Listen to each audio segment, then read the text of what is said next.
Hello guys, for today's video, hold muna ang cooking content natin or food content dahil unfortunately nawalan po tayo ng trabaho. So ang content ko for today is kung ano ang ginagawa ko since na wala tayong masyado pinagkakabalan dahil sa bahay lang tayo at inaasikaso natin ang aking dalawang munting anak.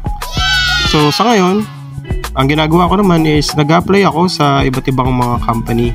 So waiting tayo sa tawag kung sino man ang makakuha sa atin na kumpanya and hopefully na makapag-start agad tayo.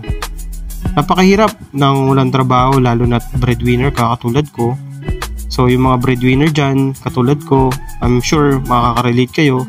Kasi sa mga tulad namin, pag wala kaming trabaho, since na kami lang yung source of income, napakahirap at hindi mo masuportahan ng sapat ang pamilya mo, hindi mo mabigay ang dapat dahil kapos sa budget at medyo kailangan i-manage mo maigi ang pera na hawak nyo dahil pag naubos ito, napakahirap nang wala kang kinukuhanan, lalo na syempre, wala pa tayong trabaho sa ngayon at kailangan nating i-manage maigi lahat ng bagay-bagay dahil sa lahat ng oras ngayon or lahat ng bilihin ngayon is lahat nagmamahal.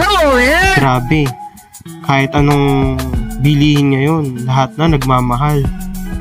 Kaya dapat talaga is alam mo kung anong priority pag ganitong pansamantala is wala tayong trabaho.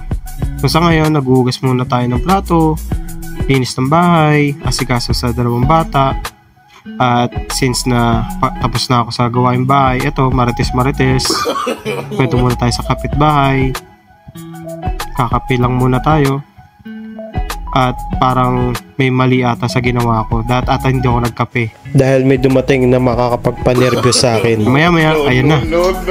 Dumating na si Judith. Oh shit, not good. Si Judith na kinakatakutan ng lahat. At binuksan ko na nga. Ayan. Nakita ko na kung magkano ang bayarin natin. Oh shit, not good. Pangiti-ngiti lang yan, pakwento-kwento.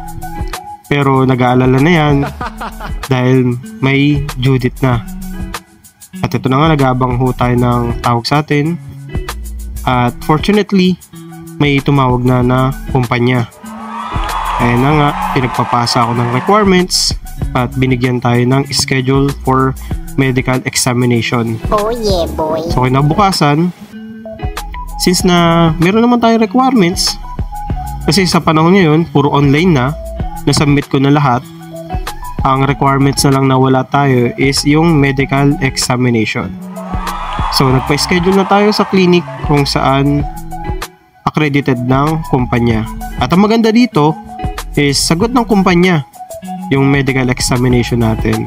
So pupuntahan na natin yung clinic kung saan tayo magpapa-exam or medical exam.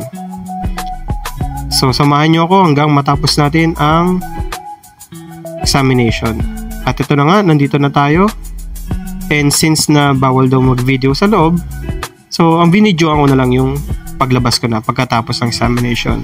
At hopefully, nasa na fit to work tayo, walang findings, at matawagan agad-agad ng kumpanya nang makapag-umpisa na tayo at makasuporta ulit tayo sa ating pamilya. Yes! And saludo ko sa lahat ng mga breadwinner din dyan, katulad ko. Kasi lumalaban tayo sa hamon ng buhay, kahit anong mangyari.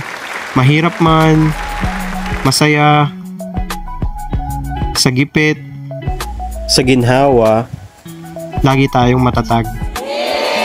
At ito na nga, nakauwi na tayo ng bahay. So, kailangan na lang natin hintayin ang resulta ng medical natin mula sa clinic.